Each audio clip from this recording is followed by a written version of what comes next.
Welcome to Financial Issues, where we join reality with truth, helping you make the most of your money by honoring God with your investments. Now listen in as we give you the practical tools and advice you need to become a biblically responsible investor.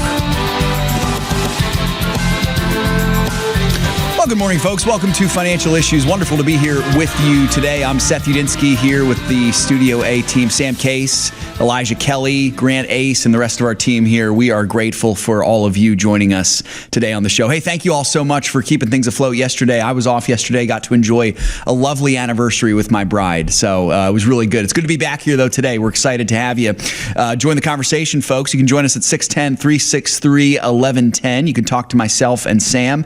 Ask us any questions that might be on your mind. You can join the chat on financialissues.org/live or any of our outlets there. Radio audience, welcome to you. TV audience, grateful to have all of you here with us on Financial Issues today. So big things happening today. We won't be able to get much answers on the show today because we are waiting for really the big thing, which is what will the Fed do? Many people but we basically think know, right? We pretty much know. We pretty much know what they're going to do. They're probably going to hold interest rates steady as they've been doing. So join us as we await news from on high, Sam. We await Lord Father Jerome Powell coming down the mountain. I'll light a candle. That's right. Preparation. That's right. To give us lowly slaves the answers, the secret knowledge, as it were, later this afternoon. Also, question for you: has the Trump administration gone too far in its defense of Israel's war with Iran? A lot of people have a lot of different opinions about this. We'll make some sense of it later on in the program. Also, Twila Brase joining me in the next segment to discuss various health issues, including Trump's big, beautiful bill, the UN's health initiatives, as well as an uptick in cancer diagnoses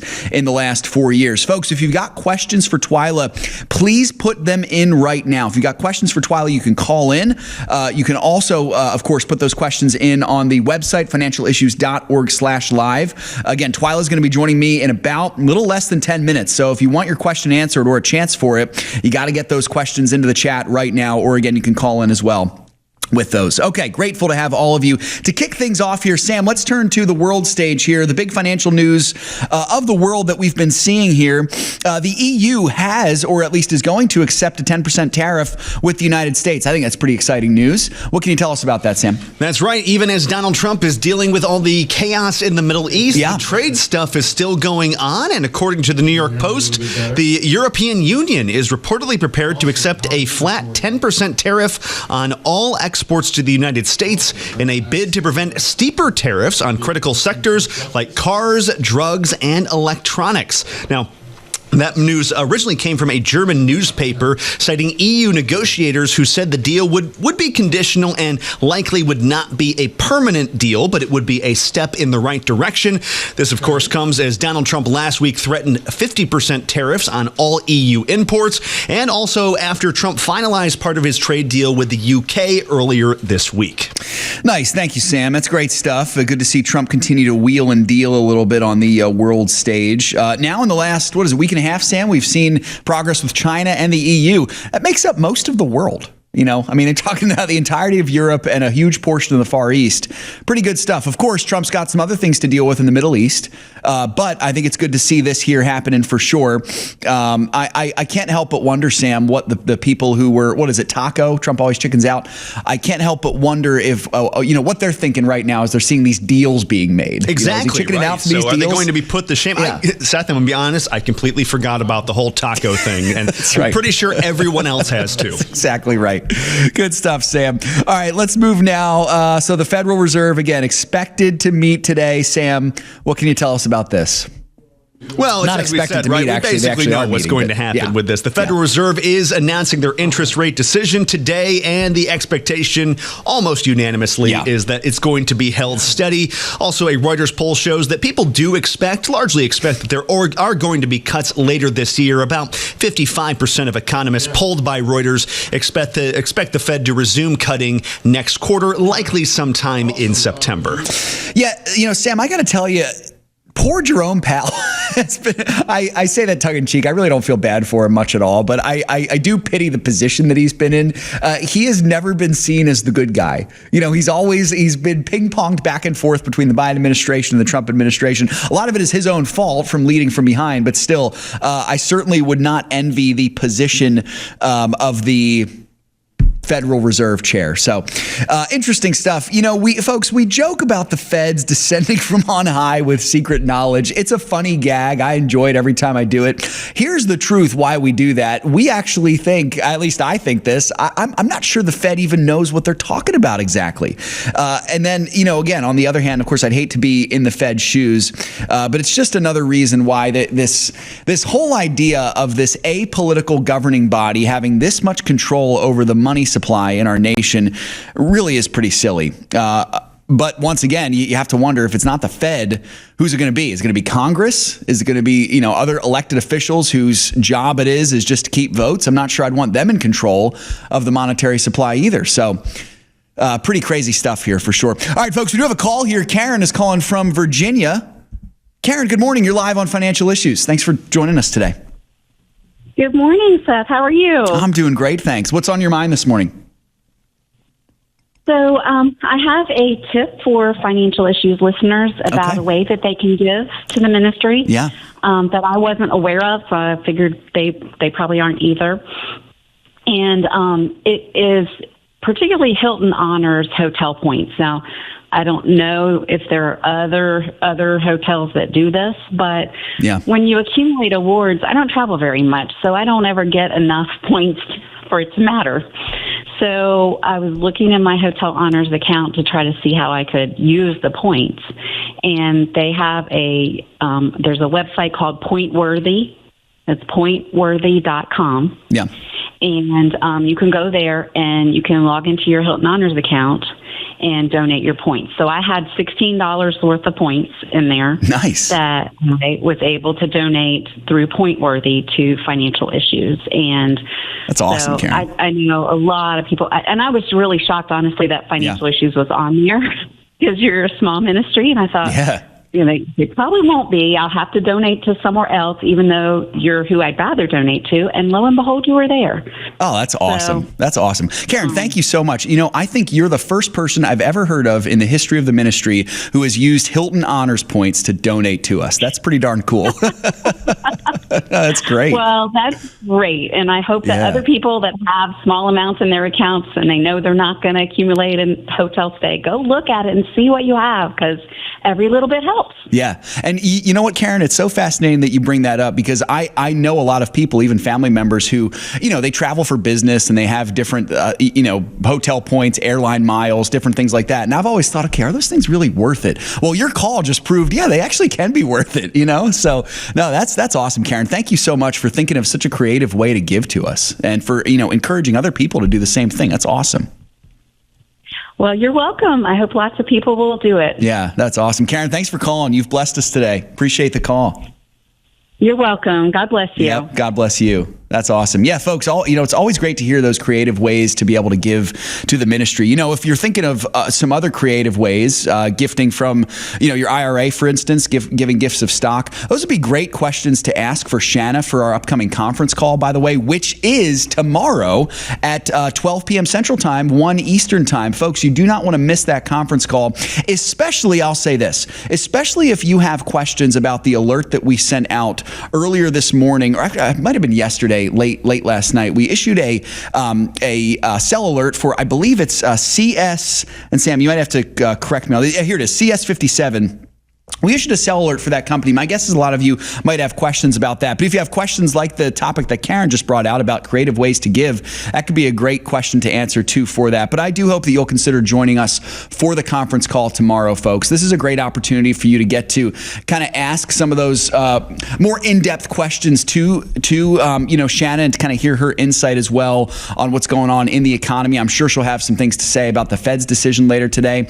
If you cannot listen to the conference call live tomorrow, maybe you're at work, maybe you have another commitment during that 1 p.m. Eastern time slot. And again, 1 p.m. Eastern time, 12 Central. We will post it on the website afterwards. Again, this is for partners only. But on the conference call page, if you go to that, it'll be at the very top of the page there. It'll be the conference call. We'll probably get that posted, I would assume, later on that day, later in the afternoon. So make sure that you join us there tomorrow. And speaking of that sell alert, folks, that was mentioned as well in the partner commentary that Shanna posted late last night also. So make sure to check out that commentary as well. It's some really good stuff there. So Awesome. Karen, thank you for that call. That was excellent to get to talk to you. Folks, let's get to the markets here. So didn't get a chance to discuss much yesterday in terms of what happened on Monday, but the markets came back strong off a tough week last week. So Monday, they all finished positive. The NASDAQ was well up over 1 full percent. The Dow and the S&P were creeping up to 1%. Yesterday, they were down a little bit, so investors just waiting with bated breath to see what Fed Chair Powell would deliver on high. And sure enough, they all finished negative yesterday, so creeping down towards 1 full percent negative, almost inverted to what they did on Monday. The pre-markets are feeling slightly positive, though. They're feeling okay, just kind of waiting, again, to see what'll happen, as well as keeping an eye on what's going on with Israel and Iran. All right, folks, Twila Brase coming up next with me on financial issues. Again, if you got questions for Twila, put them into the chat. I'm looking forward to that interview. I hope you are as well. We'll be right back after this break.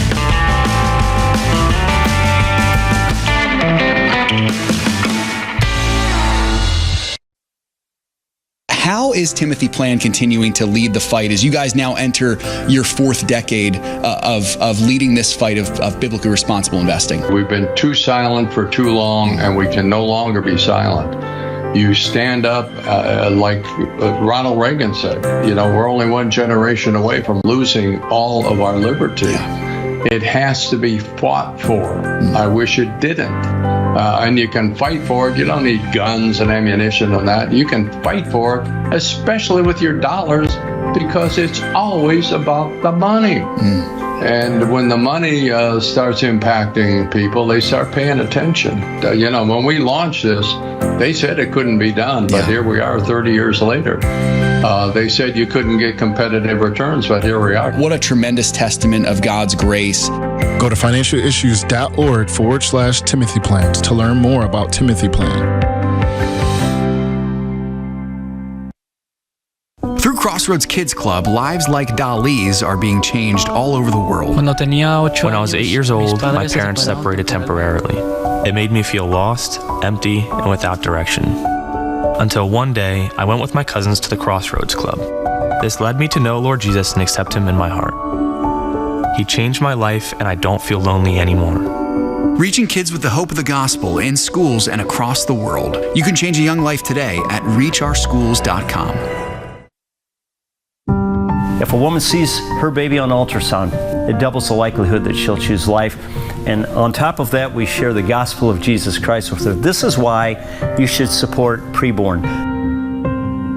The donations that you give actually make a difference.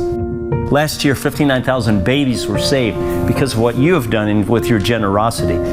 To find out how you can support the life-saving mission of Preborn, go to preborn.com/FISM. Securities offered through G.A. Reppel & Company, a registered broker-dealer and investment advisor, member FINRA and SIPC. Opinions expressed by Shanna are hers alone and are for informational purposes only and do not necessarily represent those of G.A. Reppel or the outlet on which you are listening. You should consider how the information applies to your situation prior to personally implementing it and consult any financial professional you work with to make sure it's applicable to your financial plan. Welcome back to Financial Issues, folks. Great to be here with you. Got a special guest, one of our dear friends here at the ministry, Twila Brase. Twila is the president and co-founder of CCH Freedom. And if you want to learn more about the great work that she and her team do on our behalf, fighting for our health freedoms, go to cchfreedom.org, cchfreedom.org. Twila, did I get there? Yeah, it's cchfreedom.org. I want to make sure I get your website right when I promote it. Twila, great to have you on the show. Thanks for joining me again. Well, it's always great to be here. Yeah. Thanks, Seth. Absolutely. I know you've been busy as of late, so we'll get to what you've been up to lately in just a moment here. But before we get to that, Twila, I'd love to hear your thoughts on Trump's big, beautiful bill. This has been a topic of conversation on our show as of late. What do you think of it initially, especially in terms of maybe the things they're trying to slip into the bill? I know there's a lot of discussion right now about how this might impact government aid for illegal immigrants and different things like that. What can you tell us just right off the bat? Well, I know that they're trying to decrease the amount of money that goes for the Medicaid program, in particular to make sure that illegals do not have access to Medicaid. And Medicaid, for your listeners, is both state-funded and federally funded at different percentages according to the income levels of the state. And so it's a huge program. It is almost as huge as Medicare when it comes to what the federal government is paying for it. So I think it cannot be ignored, even though most people don't know a lot about Medicaid. But the fact of the matter is that Medicaid is using up the budgets of states, having the effect of having less money for roads and education and everything else. And when the Affordable Care Act passed, there was a part of that that said if you expanded Medicaid, you would not be able to ever go back and cut from Medicaid. But this Congress is trying to actually do that and make sure that illegals don't get it. Now, I will say that there is a good thing about the bill, which I had noticed just recently, and that was the fact that it is unleashing the HSAs, the health savings accounts, and it would give more people access to health savings accounts, including seniors on Medicare and people in the Affordable Care Act in Obamacare. And so anything that will unleash the health savings account is good. Anything that will unleash real health insurance is good, but we aren't there yet. Yeah. Twila, could you explain quickly why is that a good thing? Why are unleashing more access to HSAs a good thing? Well, health savings accounts give you the option of putting money away for medical expenses tax-free, and that can grow and grow and grow. And if you don't use all of that money, you can actually give it to someone, in your will, and so you can pass that on, and the government can't take it. And so it's, the fact of the matter is, because we don't have real health insurance today, the prices are unaffordable of both care and coverage, and that means that the premium is really high and the deductibles are really high. And I know that Congressman Chip Roy, for example, is trying to make sure that your HSA could actually pay for your premiums, not just pay for services, access to care. And so we will see where that goes. He has a bill to do just that, to really unleash the HSA in all sorts of ways, including not connecting it to a high deductible health plan. And right now, that was something I think that the health plans did to make sure you couldn't have an HSA if you didn't have a health plan. But we need to be able to have a health savings account, whether or not we have a health plan or medical sharing or Medicare or anything else, right? We need to be able to have that tool. Yeah, it's well said, Twila. Awesome. Well, let's move to something not as awesome, in my opinion. That's the United Nations. So, you had mentioned in some notes that you had sent me recently, there's apparently a UN plan out there right now to make the world healthy again. Actually, sounds like they kind of just riffed off of the Trump administration there, but anyway, that's maybe another story. What do we make of this? Well, anytime I hear the UN trying to interfere in my public life, automatically my shield goes up because I just don't trust the organization as far as I can throw it. But what can you tell us about this? The only ones that can make America or the world healthy again are people. Right. People do this. People do this by taking care of themselves. People do this by having incentives to take care of themselves. And so, but what the UN is saying is that they want to prevent non-communicable diseases such as chronic conditions.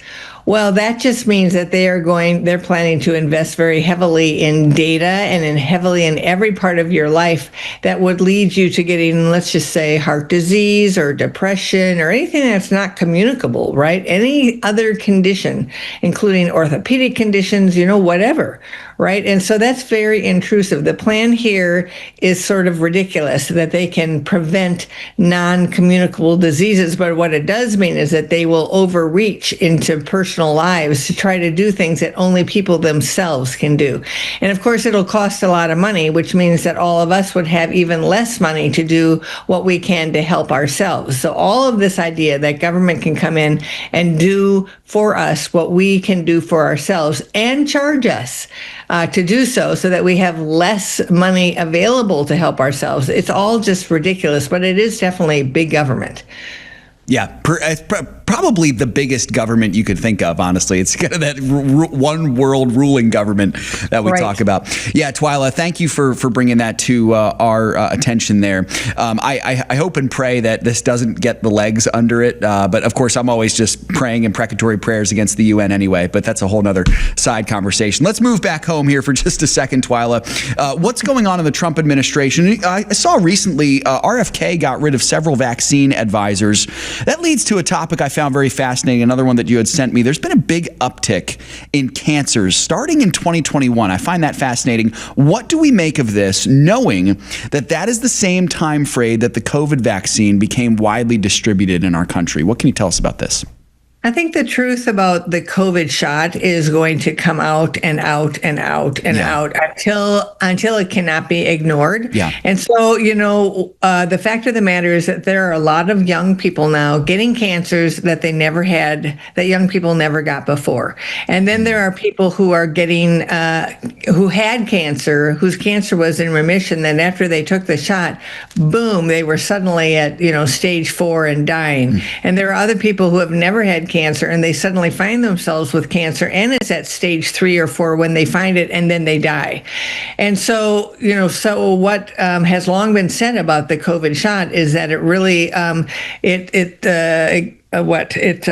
impacts the part of your body that keeps cancers under control, that stops these mutations, but the shot actually gets rid of that protective force within your body and just allows these cells to grow, and these tumors and these cancers, and to do it very rapidly. There's no protection against it, essentially.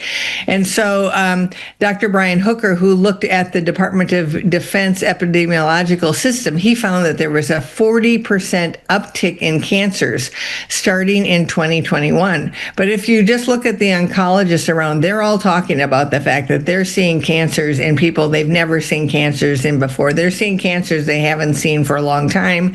And all of this, of course, is because 75% of the world got vaccinated. 75% of the world got not vaccinated, got this genetic shot, right? Yeah. And so we can be very pleased, I think, that Secretary Kennedy, that he got rid of all, I think it was 17 members of this advisory committee on vaccines at the federal level, and lots of them had, pharmaceutical industry connections. And then he put in 8 of his own, including Robert Malone.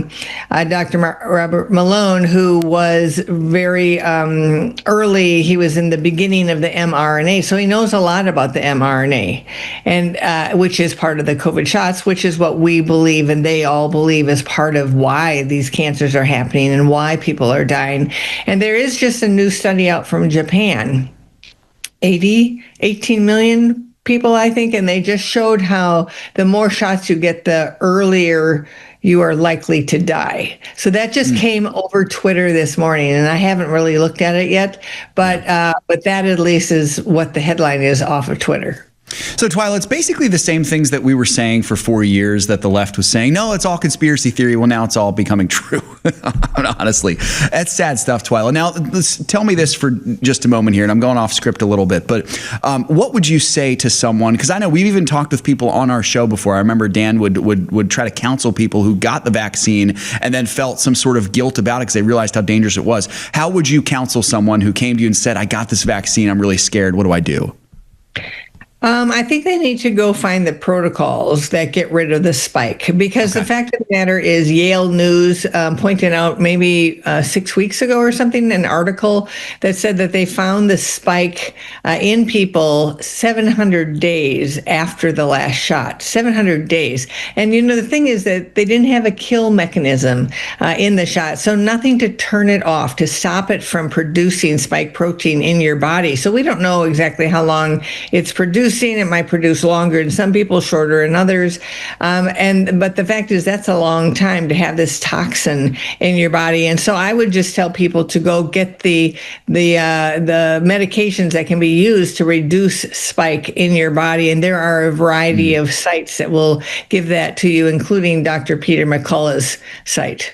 That's great, Twila. Hey, quickly here, tell our listeners about, you have a gala coming up, 2025 CCF fundraising gala in September. What's going on here? How can we learn more about it? Yes, it's soon to be on the website. I don't believe it's there yet, but it is September 18th, and it's really close to the Minneapolis-St. Paul airport, and it is our annual fundraising gala. It's our biggest fundraising event of the year. We have Dr. Lee Merritt, MD, a real firebrand of a physician who's coming to talk with us about escaping the medical matrix. That's the name of our gala. So people are certainly can come. We do have people that come from outside of the state of Minnesota, and we'd love to see you all there. It should be a great evening. Awesome. And once that's posted on the website, I guess it'd be best for people to just go to cchfreedom.org, check it periodically. Once it's posted, they'll be able to see it somewhere pretty easily. Oh, absolutely. It'll be on the homepage. And of course, the next time I chat with you, I'll bring it up. And by that time, it will definitely be up. Sounds great. Twila, we appreciate you so much, the work that you do. I always enjoy our conversations on the air, and I look forward to the next time. Twila, thank you so much. Folks, that's Twila Brase, president and co-founder, CCH Freedom. Check them out, cchfreedom.org. More financial issues coming up right after this as we turn our attention to the Middle East. We'll be right back.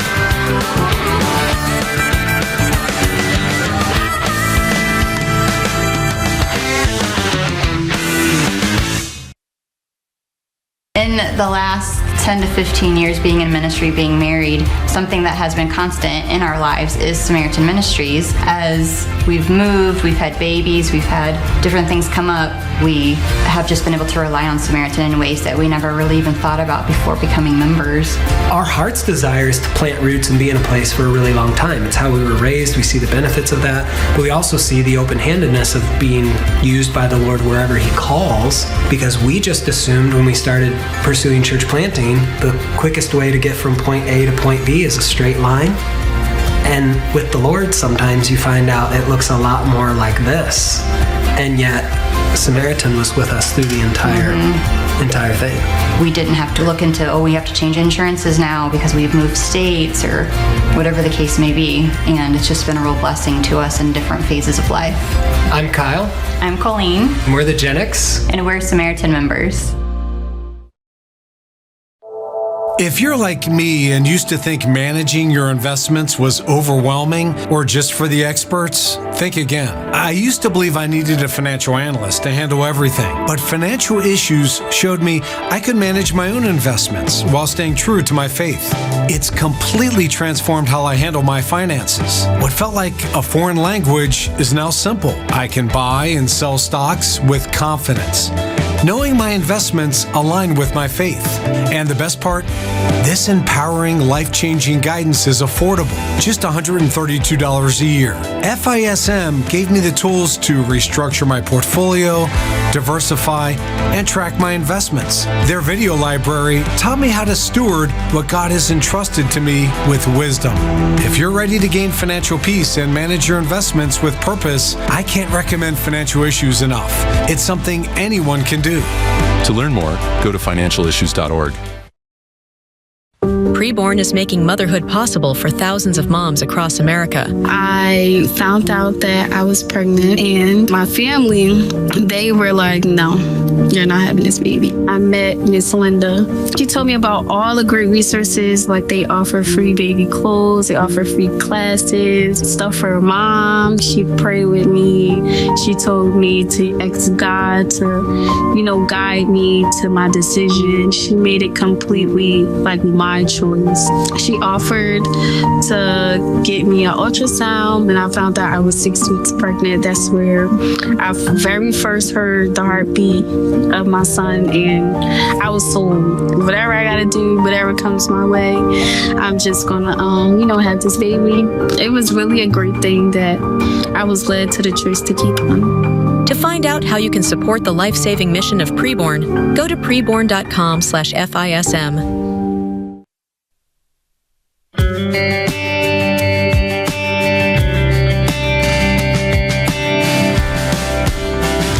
Welcome back, folks.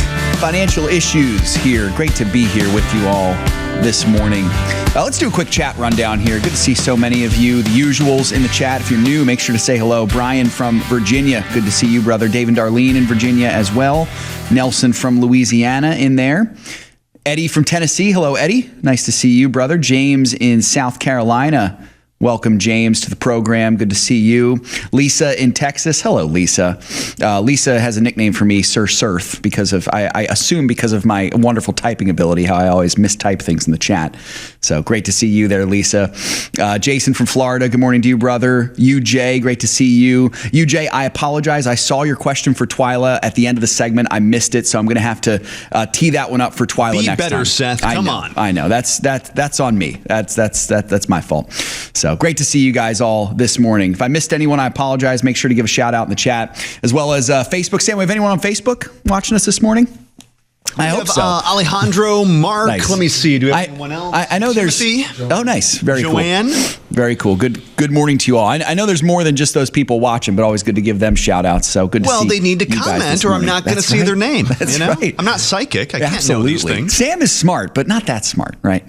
So anyway, good to be here with you all. Let's take a look at the markets real quick. Not much change as they've opened right now. Dow Jones is at the flat line, as is the S&P 500. The NASDAQ is just below the flat line this morning. Oil is hanging right around $75 a barrel. And the U.S. 10-year Treasury yield at about a little less than 4.4%, about 4.36% this morning. Haven't looked at it in a while, so let's take a quick peek at gas prices here. National average today sits at just under $3.19 a gallon. That's up slightly, to be expected with what's going on in the Middle East. And my understanding, though, is that the average for this summer, according to Gas Buddy, I think, is somewhere around $3.10 a gallon. Yeah. So that's basically right. A considerable improvement from what we saw in the last several years, especially thinking back to 2022. But even in the beginning of the Biden administration, it's even better. So that's good stuff. All right, Sam, as we said, let's turn our attention globally here. What's going on? So the G7 conference. Happening? Is there something happening in the world? Slightly. Some things are slightly happening. One of them is the G7 conference, interestingly enough, which our president left early. Trump decided to leave that early because of what's going on in the Middle East. What can you tell us, Sam, about this?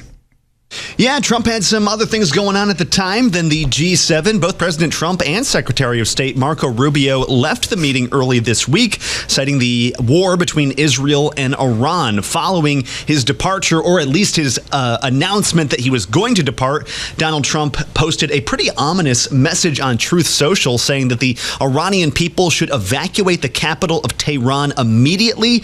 Since then, President Trump has also made threats against the Ayatollahs in Iran as well, saying that their days might be numbered. It also remains an open question as to whether the U.S. will give Israel the bunker buster bombs needed to take out Iran's last nuclear facility, which is built deep inside a mountain. It's a couple hundred feet deep underground and I believe encased in cement. The U.S. is the only partner that Israel has, and perhaps the only country in the world that has the bombs and the capabilities strong enough to take out that facility. Meanwhile, Iran knows its days are numbered. It's not in a good spot. It is begging the U.S. to resume some sort of negotiations, but Donald Trump, he says, I don't really feel like it. Here's the president. Are you open to negotiating with the Iranians right now, or do you want to wait? I don't know. I've been negotiating. I told them to do the deal. They should have done the deal. Their cities have been blown to pieces. They've lost a lot of people. They should have done the deal. I told them, do the deal. So I don't know. I'm not too much in a mood to negotiate now. Not too much in a mood. Woulda, shoulda, coulda, Iran. Do the deal. Oh, man. Well, you know, Sam, it certainly is a breath of fresh air to have a commander-in-chief who is not afraid. And I'm going to be careful saying this, folks, because I never want to flippantly throw around loss of human life. But on the other hand, you need someone in command who is not afraid to wipe out the bad guys. You have to be able to do that. In a sinful world that we live in, a world that is torn by war, you can't just be a pushover. You have to have someone in command who's going to say, these people are a threat to their own people and to the people around them. They need to be stopped. I personally think that's okay. I think it's possible to do that without being a warmonger. And boy, it's a and I can imagine Donald Trump is thinking about, they tried to assassinate me, so I don't feel too bad if I return the favor. Absolutely. It's good old fashioned leadership. This is old school. Absolutely. But sometimes you need a little old school. Now, Sam, of course, the question has to be asked, and we teed this up at the top of the show. How far is Trump willing to go to do this? And there are some who are saying he might be teetering on the edge here, particularly of getting the U.S. too heavily involved into a foreign war. So Vice President J.D. Vance had something to say about this, actually. What can you tell us, Sam? Yeah, before we get into this, I want to note that there is this whole conversation right now from some very loud voices online, notable voices, especially trusted voices in a lot of ways, too. Yep. Tucker Carlson and Marjorie Taylor Greene are some of them who've been very critical of President Trump. And, they do have a following. But I was looking at the polling, and it's something like 70%, maybe more than that, of Republicans do support President Donald Trump in what he's doing with Iran. So there's this idea out there that there's some sort of fracture in his base, but that doesn't really seem to be the case. There might be a fracture in the commentariat, but not necessarily in the base itself. So most people in the Republican caucus are backing Trump here. Yes. And this is not just your typical...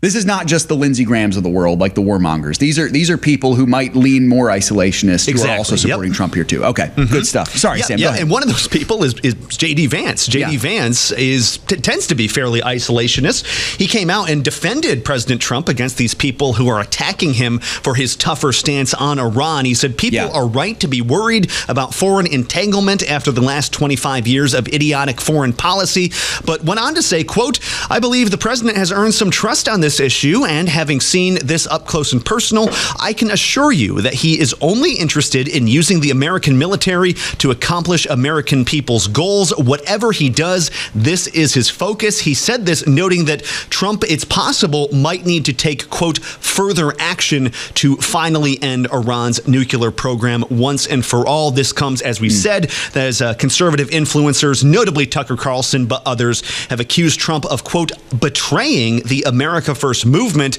with his aggressive foreign policy stance against Iran." Trump has since dubbed Tucker as, quote, "kooky Tucker Carlson." So he's breaking out the nicknames for Tucker. Well, first of all, the Trump nicknames are hilarious. They're so like schoolyard, like they're not even all that offensive. Sleepy Joe Biden, crooked Hillary. He rarely misses, Carlson, but he rarely misses. I think Ron DeSanctimonious was the only one that didn't quite work. That was one that just didn't really make any sense at all. Yeah, but points for trying there. Sam, thanks for bringing that up here.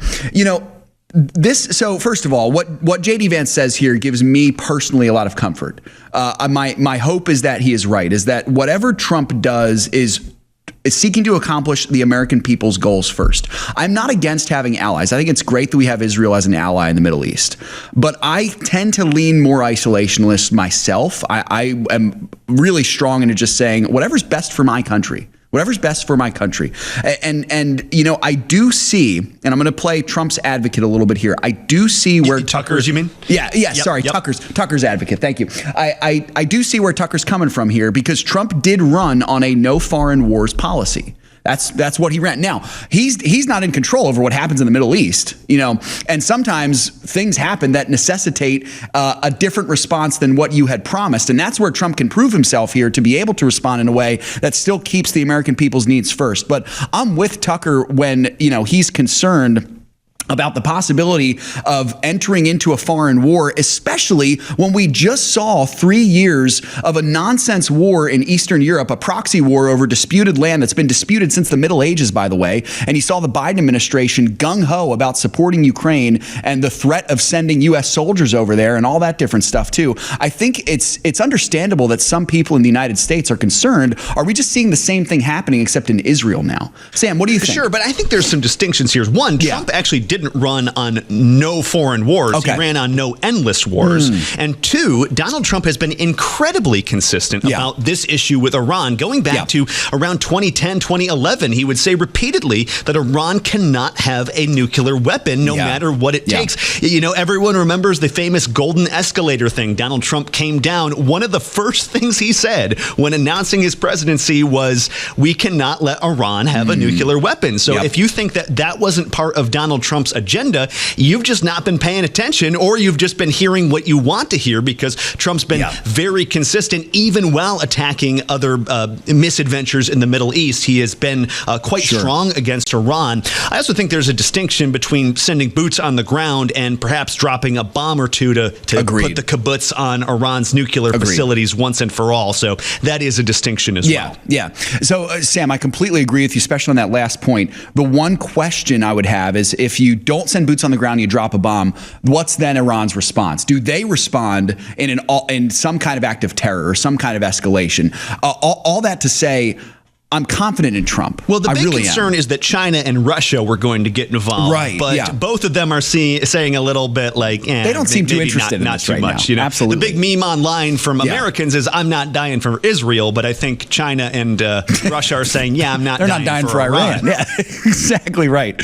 Yeah, good stuff, Sam. I'm glad that you brought those clarifiers in there. Even if there's listeners out there who, like me, might lean a little more isolationist, and maybe you're thinking, okay, I'm not so sure about this, but you know what? I'm confident in our president. I'm confident in his administration.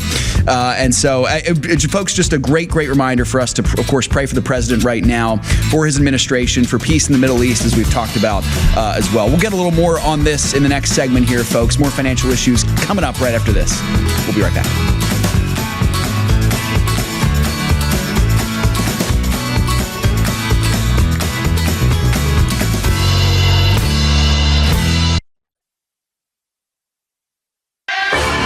It's up to us to stand up and say, enough is enough. All of this unbiblical stuff that's going on, whether it's abortion or transsexual or LGBTQ, widespread pornography, human trafficking. Bottom line, it's still up to us. If we stop investing in these corporations that are trying to destroy us, sooner or later they're going to wake up. To learn more about biblically responsible mutual funds and ETFs, go to timothyplan.com. Hi, this is Sheena Bird, the host of Financial Issues.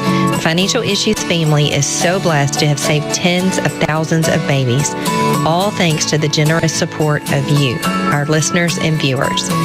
For $140, you can sponsor 5 ultrasounds.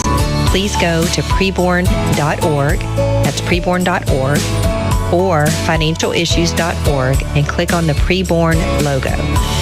Save a baby, save a life. Through Crossroads Kids Club, lives like Dali's are being changed all over the world.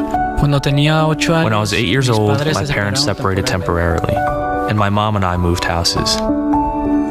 But I started to discover pornography that helped me develop behavior that was rebellious, immoral, and bad.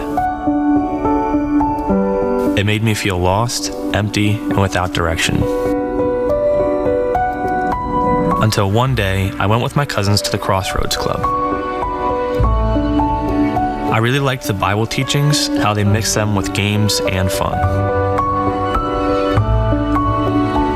This led me to know Lord Jesus and accept Him in my heart. He forgave me and changed my behavior. He changed my life, and I don't feel lonely anymore. Reaching kids with the hope of the gospel in schools and across the world. You can change a young life today at reachOurSchools.com. The opinions and recommendations expressed on this program do not necessarily represent the opinions of the station or any of the program sponsors. Additionally, all products or services offered by the program sponsors may not be known by the program.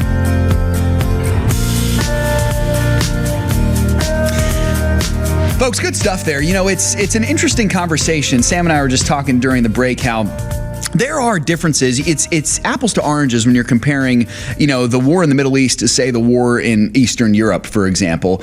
Israel is not Ukraine. They're not. We don't have the same relationship with Ukraine that we do with Israel, for example. And I think you can also make the point that Iran is not Russia. There's similarities there, but we have a relationship with Russia that I think is a little better than the relationship with Iran, even if they're not a friend of ours, right, Sam? Am I off base? Well, there? Russia. I'm no fan of Russia, but Russia's not chanting death to America every single day. They don't call us the Great Satan. That's exactly right.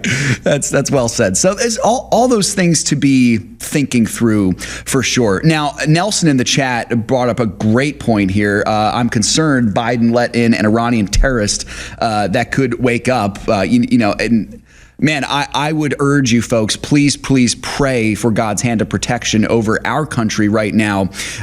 Listen, there's always the possibility of sleeper terror cells within our country, especially what we saw with the Biden administration's completely open border policy that led in, an untold number of illegal immigrants, probably terrorists as well. We need to pray that the work that ICE is doing, the necessary work that ICE is doing right now to rid the nation of these, is getting somewhere and getting rid of some really dangerous people. Because that is my concern, Sam, that if if Trump responds appropriately and then Iran might not respond in sort of the traditional war way where they bomb us, but maybe they've got some sleeper cells inside. That's my big concern. It's a real risk. Yeah. So I would just say pray against that, folks, for sure. And it's always good to keep your head on a swivel and just be ready. Just be ready. There's nothing wrong with being strapped either. I'll just leave that there. I don't know if I'm allowed to say that, but I said it, so that is what it is. So anyway, good stuff there, folks. Thank you all so much. Lisa, it's good to have you back. I know you were having some trouble with the feed there, so great to have you back there also. All right, folks, let's move on here to the Ag Report. We've got Craig Haugaard. I'm going to try to get Craig on the program later on this week because there's some things happening concerning China buying up U.S. farmland that I want to hear his expertise on. But here's Craig with today's Ag Report, and then we'll talk more. This is Craig Haugaard with your Financial Issues Ag Update for June 18th. Corn was supported by strong energy markets yesterday as the conflict between Israel and Iran intensified. As a result, December corn finished today 3 3/4 cents higher at $4.38 3/4. In the soybean market, we saw soybean oil take a bit of a break from their recent rally. After closing higher by a total of 750 points in the previous two sessions, yesterday saw soybean oil close down 30 points. Without the bullish influence of soybean oil, we saw traders focus on crop conditions. Now, the soybean good to excellent rating dropped by 2 points from the previous week, and planting progress continues to lag the 5-year average. That combination allowed beans to trade higher once again. November beans were 7 1/4 cents higher at $10.67 3/4. The wheat story is really a winter wheat story, at least yesterday. There's a lot of winter wheat acres that are ready to combine, but so far the weather hasn't allowed it. As a result, there's some growing concern about quality, especially if the wet weather continues. Minneapolis September wheat was 8 1/4 cents higher at $6.44 1/4. We saw Kansas City rise by 11 3/4 cents to close at $5.62 1/2, and Chicago was 13 1/4 cents higher at $5.65 1/2. Cotton futures remained trapped in a pretty tight trading range. Yesterday, the December futures ended the session 47 points lower, closing at 67.55. Livestock futures took an absolute beating yesterday. August live cattle futures were $4.90 lower, $210.65 per hundredweight. August feeder cattle dropped by $6.87 1/2, ending the session at $303.35 per hundred. And we had August lean hog futures lower as well. They were down 87 1/2 closing at $111.80 per hundredweight. Class 3 milk futures seem like they're trying to build a floor after their recent sell-off. Yesterday's close found the July futures 3 points higher at $17.99. Well, this has been Craig Haugaard with your Financial Issues Ag Update. We'll be right back with more financial issues after this. That's Craig Haugaard, folks. Great shout out here from Nelson. I wanted to get this one here too. Seth, I don't know how you manage to multitask so well. Nelson, I appreciate the encouragement, man. It'd be great to grow a third arm. That would be awesome. Sam too. He's doing the board. I don't know. Does it feel like we're doing it well? Yeah. I'm always feeling like I'm drowning back here. I certainly hope so. But Nelson, thank you, brother. And thank you for the shout out to the whole team as well. It's a joy to be with these guys here. Grant Ace doing a great job on the TriCaster. Of course, Sam on the audio board, us going back and forth. And then Elijah Kelly, our broadcast engineer. Elijah's on the phones today, by the way. So, of course, if you want to talk to Elijah, we'll leave the phones open for another minute or two. It would be a real treat. That's right. It certainly would be. We get to talk to him every day. So, pretty fun stuff. So I know the treat that it is. That's exactly right. Hey, Sam, let's get to a question here. We got an interesting question that came in from CJ. I don't believe he's a partner, but he's a listener to our show. What is CJ saying here, Sam? Yeah, this is a unique question, right? He says, I've been living in Austin for about 4 years. Oh, hang on, Seth. Just give me a second. That's fine. Google account is being a little silly, so all good. Just give me a moment. How about I read the first part of this question here, Sam, and then you can pick up once you're back in. So CJ saying, I've been living in Austin for about 4 years. I previously lived in the Kansas City area, also lived in Dallas. He's saying there are many giant apartment complexes going up here that are not really in great locations. I've seen the same in Dallas and Kansas City. It's pretty evident to me that they're not occupied to the extent that they appear. I have a strong suspicion that they are voter mills and that many have few legitimate residents. I spoke to the Kansas Secretary of State about this. He really did not seem interested. In my prayers, I sensed that God wanted me to contact the ministry. I don't know what to do about it, but I'm hoping that you may have suggestions or at least can add to your prayers. Thanks so much for your stand for Christ and for his concerns. CJ, thanks for your heart for us, brother, and thanks for bringing this to our attention. The truth is, we don't know a whole lot about this either. I'm not sure what those things could be. They could just be apartment Seth, complexes. right when you finish answering or reading the questions, I got it back. That's right. amazing. Want me to read it again? No, we're all good, Sam. Thank you. Yep, no, that's all good. So, CJ, I'm not sure if your hunch is on to something there, but I will tell you, I'm going to have Debbie Wuthnow of iVoter Guide on with me probably in the next 2 weeks. And so this is something that I can ask her, CJ, for sure, because she may have a little more insight on this than I do. This isn't something that we really follow much, but I got to tell you, let's put it this way. I certainly wouldn't be surprised to find out if something like that was happening, but I just don't know if there's proof for it right now. Frankly, I'd need more information. Exactly. He says he has a strong suspicion and he doesn't think these are legitimate residents. I'd just like to know more. That's right. Why does he think that? That's right. And, that's a great initiative on you, by the way, speaking to your Secretary of State about this.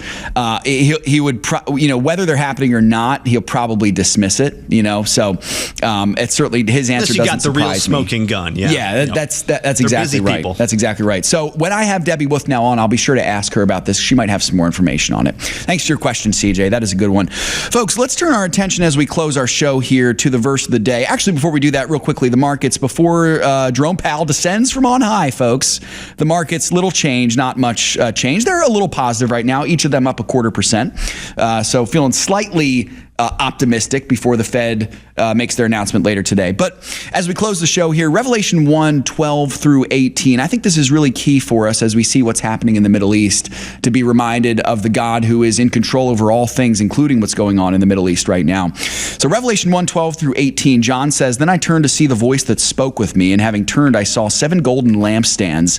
And in the midst of the 7 lampstands, one like the Son of Man, clothed with a garment down to his feet, girded about the chest with a golden band. His head and hair were white like wool, as white as snow, and his eyes like a flame of fire. His feet were like fine brass, as if refined in a furnace, and his mouth as if the sound of many waters, and he had in his right hand 7 stars. Out of his mouth went a sharp 2-edged sword, and his countenance was like the sun shining in its strength. And when I saw him, I fell at his feet as dead. But he laid his right hand on me, saying to me, 'Do not be afraid. I am the first and the last. I am he who lives and was dead, and behold, I am alive forevermore. Amen. And I have the keys of Hades and of death.'" What encouragement for us, folks. There's a gross misunderstanding of the book of Revelation, okay? And you may have fallen into this camp. I know I have as well. Certain theological bents tend towards this more than others do, but there's gross misunderstanding that it's a book of secrets, that you read it, you got to be real fearful, trying to figure out, okay, who's the beast, what's 666, when's the one world government, all this stuff. It's like a theological code. It's almost like Gnosticism. We almost superimpose Gnosticism onto this book. It's the Ovaltine code, where you got to listen in every day to get the secret. That's exactly right. Folks, that's not what Revelation is. Revelation is a book of revealing, God revealing the great victory over the enemy. It's a book where we can understand it. He wrote it so that we could understand it. Okay? There are a lot of different implications for this book, but we can actually understand it. John meets, in his vision right here, the risen Lord Jesus Christ himself, terrified. Imagine if you stare straight at the sun, you'll go blind. That's about what he describes this as. As we look at the ongoing war in the Middle East, there's going to be a lot of people out there who are saying, this is the start. This is going to be it. This is going to be the war that ends all wars. I'm not going to get into the nitty-gritty of whether or not it is, okay? But here's what I will tell you.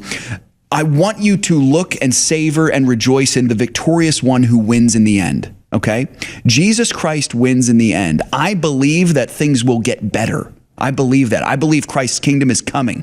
I believe we're seeing an advancement of the gospel. I believe we're seeing a victory in the culture war. I'm not saying things aren't going to get hard. I'm not saying it's going to be a straight line up. It's going to be a lot like your investments. They'll go down some, they'll go up. They'll go down, they'll go up. I believe things will get better though, folks. And so we should not be afraid. When you read Revelation especially, don't be afraid.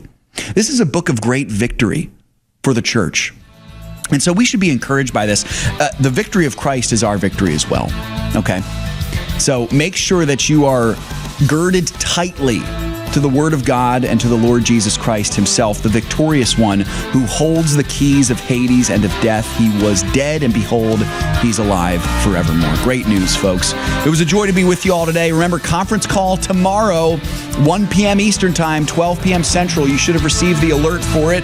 It has the phone number. It has the access code. Make sure that you keep that on speed dial so you can join us tomorrow for the conference call. We'll be back tomorrow, Lord willing, for the show as well, folks. Until then, remember, it's all His. Let's be found good and faithful stewards with what God has given to us. God bless you all. See you next time.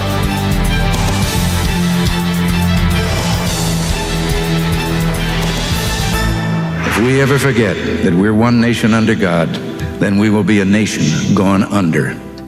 Thank you for joining us. This has been an FISM production.